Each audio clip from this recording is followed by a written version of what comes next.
What's up, guys? Today I'm bringing you your stiff hip routine. For some of you, when you get tight hips, that just means wait it out and hope it goes away. Maybe take some Advil, sleep it off. For others, that means taking advantage of movement and what that has to offer and how it can get you back to feeling quicker, better, faster, stronger. But today I'm going to show you how I would go about trying to loosen up my hips. First, I want to just expose the body to a bunch of range of motion with full body movements, getting some blood flow going. Then I'm going to go in and target specific areas and then try to, at some point, incorporate some type of breathing into that.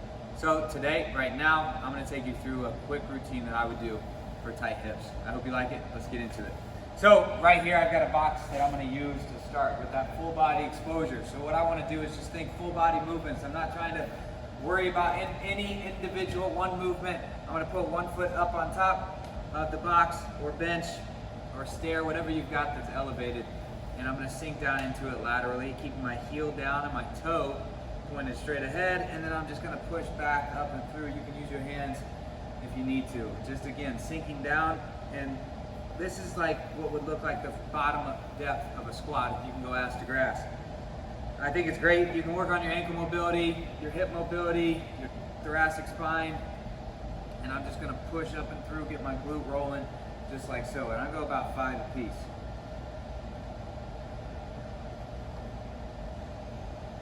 Get my groin hit a little bit. Go over foot ground, get the other side.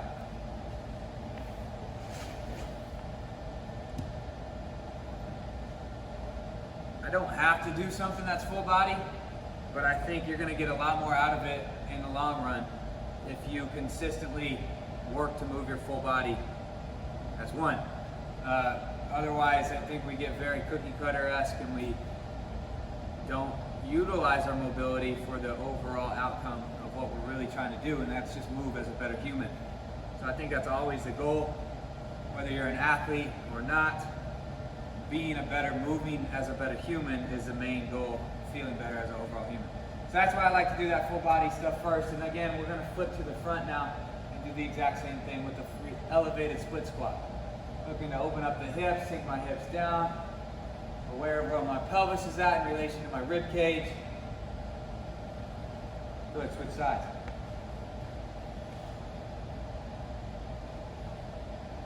Now I feel super tight on this, actually my lower hamstring, my hamstring, my upper leg, so I'm sitting down into it a little bit longer.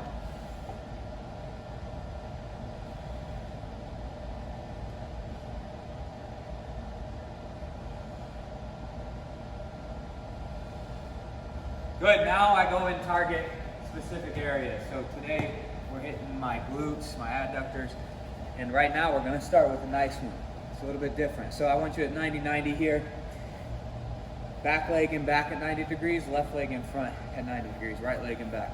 So I'm gonna first starting out, reaching forward as far as I can. Now from here, I'm going to brace. So I should be feeling a stretch in this front hip, but I'm going to stay tall. I'm not trying not to collapse. I'm going to brace my core as much as I can. I'm going to lift my hands up and off, make a fist. Then I'm going to try to lift up that back foot, that back knee.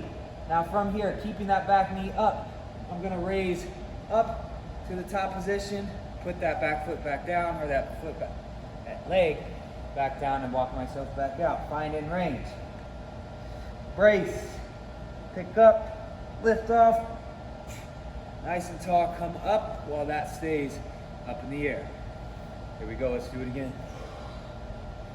Reach, lift, brace, lift. Come tall. Nice job, here we go, 2 more.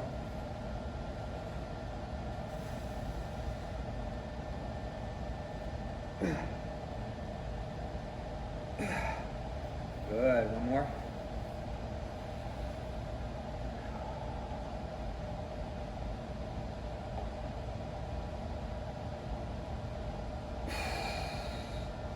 Switch.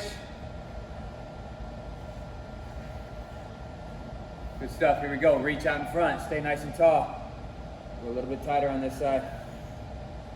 Brace. So how I can brace, keeping myself here, is locking in this leg, pushing that shin on the ground. That's why we're doing that. So I didn't explain it at the beginning. In order to brace, I have to push, because otherwise if I don't, I'm gonna fall over to the side. So here, I'm gonna brace first, lift off hands, brace, lift off foot, and come up tall. Walk back out.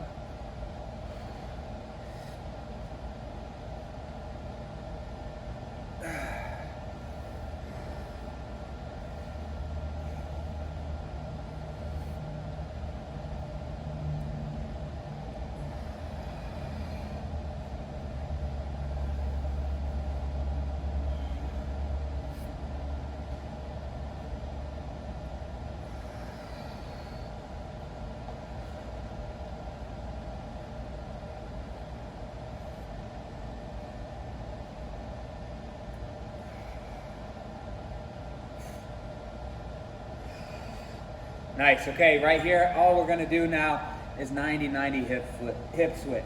So that's a really extremely tough movement to do. So now all we're gonna do is go back and forth, stretching out your hips, nice and relaxing. Now if you need to, you can sit back and hold to get more of the front side of your hip. We're just flipping back and forth, grooving those patterns, hopefully having more range of motion, hopefully feeling looser, and not having as tight of hips.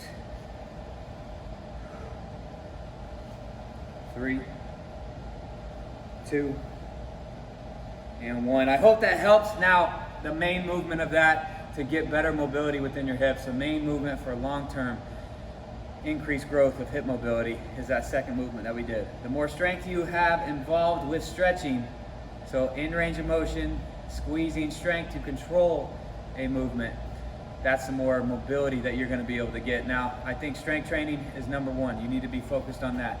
Continue to work on that. But to get into positions, to get into better positions, strength and range of motion can get you there a lot sooner and keep you safe and performing well. Have a great day.